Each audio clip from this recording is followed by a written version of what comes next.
but specifically because of his firm and uncompromising commitment to upholding law and order. And after his election as president, Rodrigo Duterte remained a man of the people, without seeking to patronize the people. Gung-ho in his ways and with a belligerent tone, he spoke the tough tongue of the street, not the dissembling discourse of international diplomacy. He said what the people wanted to hear, but he said it in a way that offended sensibilities of world leaders unaccustomed to hearing it, one in particular, and that was what set him on the slippery slope to a prison cell in The Hague. And let me tell you how it works. It starts with the media, controlled by the powerful and the politically influential.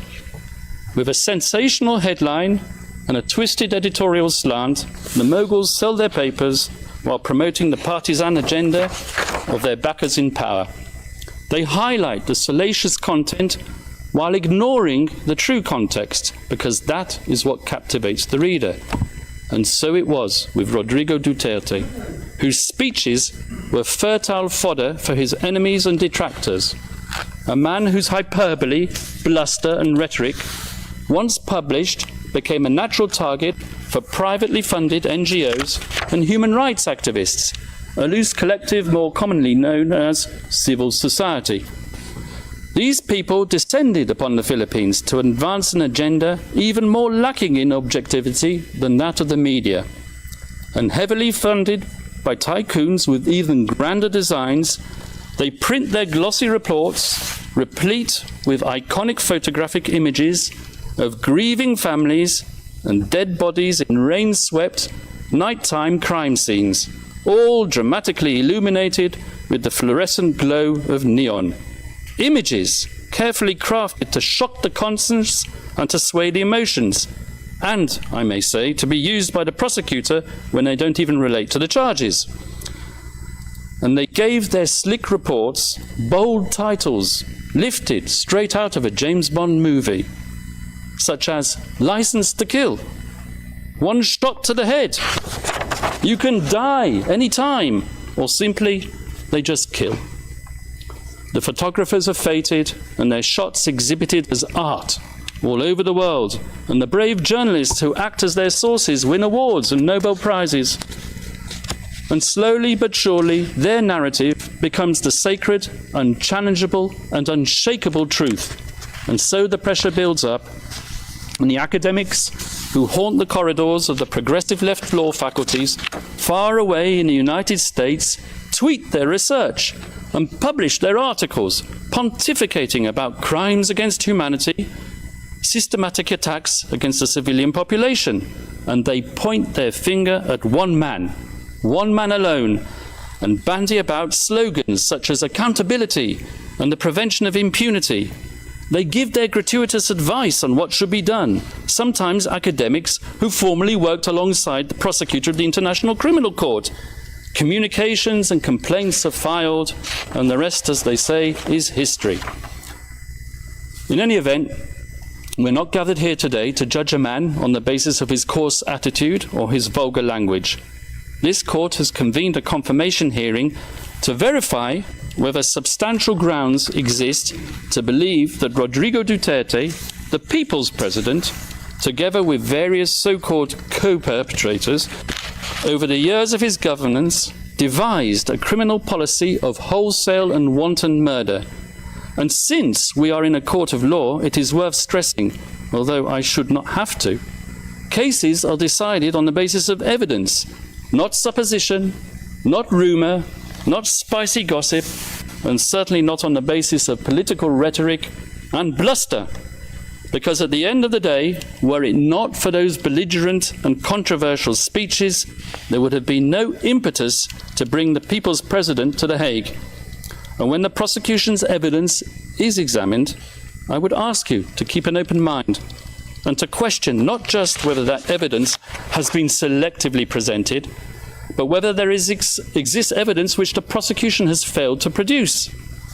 And I say this with justifiable cause, particularly with respect to the Duterte rhetoric, as we will prove during the substantive part of our submissions, the notorious speeches on which the prosecution relies have been cherry-picked to suit its narrative, while ignoring the many other speeches when the former president tempered his bombastic language by clear reference to the principle of lawful self-defense.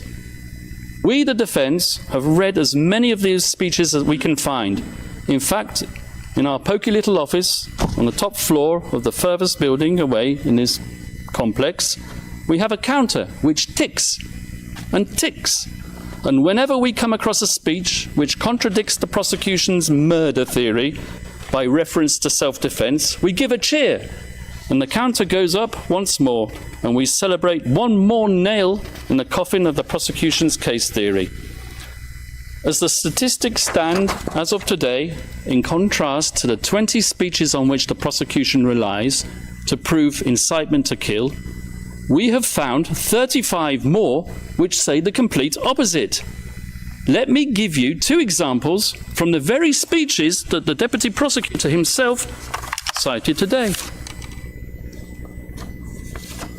Let's refer first of all to the famous Pietà speech, which the Deputy Prosecutor referred to. So, this is what the Deputy Prosecutor said. Those of you who are still sober, those who haven't tried illegal drugs, if you don't want to die or get hurt, don't rely on the priests, including human rights advocates. They won't be able to prevent deaths, and so it goes on. But if we look further on in the very same speech, something which maybe the Deputy Prosecutor didn't do, this is what he had to say. To our police officers and other officials, do your job, and you will have the unwavering support of the Office of the President. I will be with you all the way. Abuse your authority, and there will be hell to pay, for you will have become worse than criminality itself. Well, there you are. You have it straight in your face. Pexo, exonerating evidence within what is claimed to be the prosecution incriminating evidence. I won't take up my time by showing you the second speech, but there is one. If I have time at the end, I will show it to you. So if you add to that another 10 speeches out of the 20 speeches on which the prosecution rely in its document containing the charges, after all, we are in a court of law and we rely on evidence. And what is the evidence that's produced of these speeches? 20 of them. 10 of them, I submit, and we will show this in the substantive part of our submissions, contain exonerating evidence which support the defense case theory. In other words, if you add the 10, which we've identified in the prosecution's 20, to our total of 35, we come to 45 speeches versus 10, which we say support the use of force only in self-defense. That is, 350% more speeches in favour of our defence and 354% more reasons not to confirm the charges. And you can bet your bottom dollar that at the end of today's proceedings, either the victim's self-styled legal assistant to ICC counsel or a prosecution intern will be tasked with scouring the web looking for the means to prove Kaufman wrong. And I will declare it, and I'll declare it loudly and clearly, as if the prosecution didn't know it already. It's not enough to state that since the former president made those extremely inflammatory statements and deaths occurred, that he must, as a matter of course, be criminally responsible for those fatalities. At this stage of the proceedings, the prosecution needs to show substantial grounds to believe that the former president actually desired and foresaw that people would be killed as a result of his incendiary language.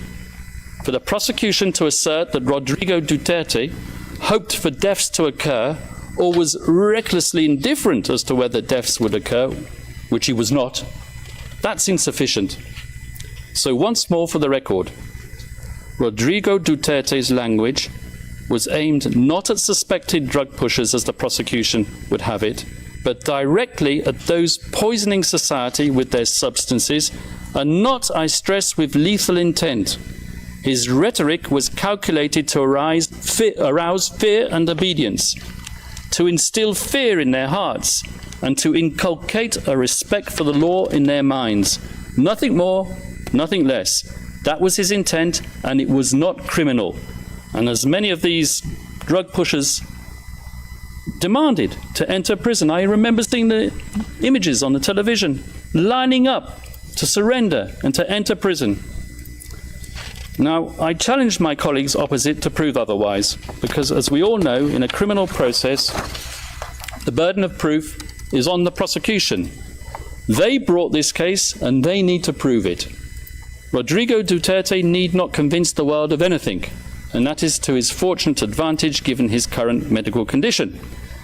He stands behind his legacy resolutely, and he maintains his innocence absolutely. Now, I turn to the general fairness and objectivity of the investigation, which, as we all know, is meant to be an impartial evidence-gathering exercise.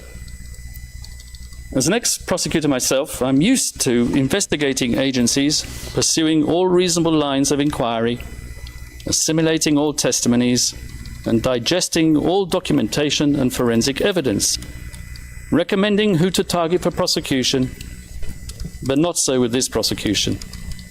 When we, the defense, study the course of the investigation in this case, one thing is plain as a pikestaff. The chief prosecutor of this court, Mr. Karim Khan, not only failed miserably to carry out his duties under the Rome Statute, requiring him to examine exonerating circumstances as well as incriminating, but he single-handedly contaminated it, so we alleged, by pursuing a one-track crusade with a view to a predetermined objective. Let me explain. Although the ICC officially authorized an investigation into the so-called Philippine situation in late 2021, it was deferred a few months later back to the Philippines for the official investigation to resume only in late 2023. But the real meat of the investigation into Count 1, relating to the activities of that fictitious construct, the Davao Death Squad, had effectively started way before then, with the sole objective of nailing Rodrigo Duterte. Indeed, all the way back in 2018, during its so-called preliminary examination, the prosecution had an individual who will be referred to as P1 handed to them on a silver platter. This P1 had been interviewed at an earlier date by none other than Chief Prosecutor Karim Khan, in his former capacity as a private lawyer and the self-professed legal.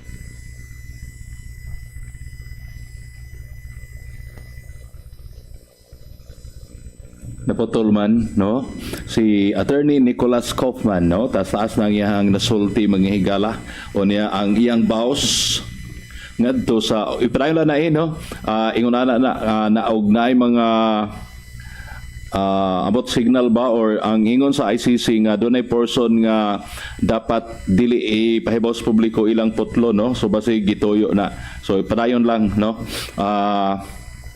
Anyway, ang giingon niya mga higala nga samtang ang prosecution nagsigig hisgot og mga speeches ni Duterte nga nga maoy ni order sa pagpamatay, pero daghan sad, no, mas daghan pa kuno ang ilahang mga daghan pa kuno mga speeches ni Duterte nga ilahas ang nakuha nga lahi sa dang gisulti, no, nga og musukol anha ra po sila, no, kun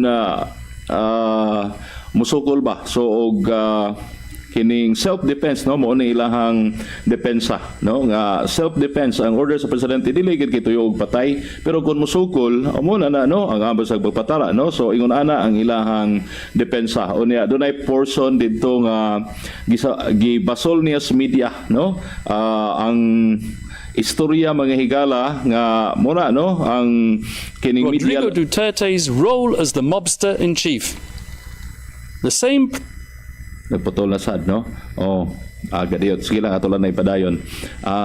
Tunay portion nga ni basol siya sa media, kaya ang media labi pa kuno newspaper mga higala ang headline ba, no? Para pag-convince or para pag-lure, para sa pagdani sa mga readers. Muna nga ang ilahang tinor sa pagsuwat lahi mga higala, no? Aron lang gud kuno kubiton sa mga readers. Muna nga ang angling mga higala, ang angling sa media labi pa sa print media mo hinungdan mga higala nga murag nilutaw kuno mga higala nga ang mga patay is state sponsored or gimando at least sa national government, matod ni Attorney Kaufman, no? Hindi na putulwa naman mo balik, no? What happened? Atong padayonon manghigi. Anyway, hapit na siguro ni Mahuman kay taasa na sa itong iyang statement. No? Ni-consume na siya mga more than 20 minutes kay nisugod siya mga alas 6, alas 7:25, no? Ang iyang karon na kuha na alas 7:50 na, hapit na mo alas 8. Taas, no, ang iyang statement. After ani, mo break pa ni o kausaban siguro. Unya na sang hapon, hapon nila pero alas 10 dire sa kana di na ma-air na to mga higala kay gabi naman no. Pero makita na ninyo na no. I-check lang ninyo mga higala sa website og ingon man sa YouTube og sa FB sa International Criminal Court. Inyo nang makita mga higala ang tumalikan. Her preparation. And what was this information with which Karim Khan had helpfully provided her? A book on which the prosecution relies as evidence. A trashy, scurrilous item of pulp fiction entitled Duterte Harry. Your Honours, the picture on the front cover of that book says it all. It really does scream objectivity, doesn't it? I say that sarcastically, of course. Fortunately for us, the defence, the appeals chamber, has now disqualified Chief Prosecutor Karim Khan from this case. A welcome development as a matter of ethical propriety, but in our opinion, too late in the day to salvage the integrity of the investigation that he had supervised. An investigation in the course of which he concealed his former role as the victim's counsel, who had deemed our client a suspected murderer as far back as 2018 and right up to the very day before this pre-trial chamber issued its arrest warrant. Your Honours, over the next few days, we hope to convince you of the wholly insufficient nature of the evidence against Rodrigo Duterte. We will show you that the paltry number of speeches on which the prosecution rely do not manifest criminal intent. We will also convince you that as hard as they tried, the prosecution's investigators couldn't get even one of its criminal cooperating witnesses, whose reliability is next to zero, to admit that they heard the former president, Rodrigo Duterte, give an order to kill at any time relevant to the charges, or with respect to any of the incidents. And we hope that when you conclude your deliberations, Your Honours, that you will dismiss these grievously misplaced and politically motivated charges. We will ask you to send Rodrigo Duterte back to his family, and we will ask you to give back to the Filipino people their tatay digong. Thank you, Your Honours. The presiding judge. Thank you very much, Mr. Kaufman. We shall now suspend. This is the end of initial statements, and this is the end of this morning's hearings. We will take a 90-minute break and resume at 2 in the afternoon. Thank you very much. Okay, so mo break sila mga higala, mo balik 2 in the afternoon. Maniudto pa ni sila, no?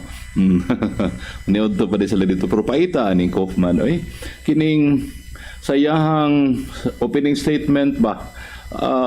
Di man to makatabang ila bang higala nga ang media mo iyahang pasanginlan, no? Nga gituis kuno sa media, ang narrative sa media dili husto, kay para lang yun kuno mga higala nga kubiton sa mga reader, no? Muna sa katapusan sa iyang giingon, no, nga mas may pang dili gud i-confirm, no, papaulio na sa Pilipinas si former President Rodrigo Roa Duterte. Anyway, alas 8 na sad mga higala, no, utapos ako. Thank you very much sa inyo tanan ato mga listeners, pero sunda lang ninyo unya, no, sa murag around 10 PM na, no, nato diri sa Pilipinas, pero murag 2 PM iyang giingon. alas 10 karong gabi nato sa Pilipinas o niya 2 in the afternoon nila to 3, 4, 5, 6, 7, 8, 9 murag alas 9 siguro. Ini alas 9 siguro no? Kay pila to ka minutes ang giingonin nga mo break sila. Sige, nabusto mo alas 9 or alas 10 no? May gala. Dagan kayong salamat ninyo ha atong mga listeners, atong mga viewers. Kaya ba kung napaabot mo mga kanta-kanta pero ayaw lang sa no? Ugma, maugihapon ninyo hang madungog no? Unya, basin og wala ko dili for the rest of this week mga higala ang akong broadcast is manukad mga higalas laing dapit. Manukad sa laing dapit. So igo sab no? Kining hearing although karong Miyerkules pohon walay hearing sila no karong maabot nga Miyerkules pohon ini Huwebes ta lang o gigon man Biyernes. Okay. Mahigala, salamat kayo kauban ako si Kain Thunderstorm Dulugdugan sa transmitter site si Arnold Lamban. Kini si Junix na palakan mayong gabi kanatong tanan.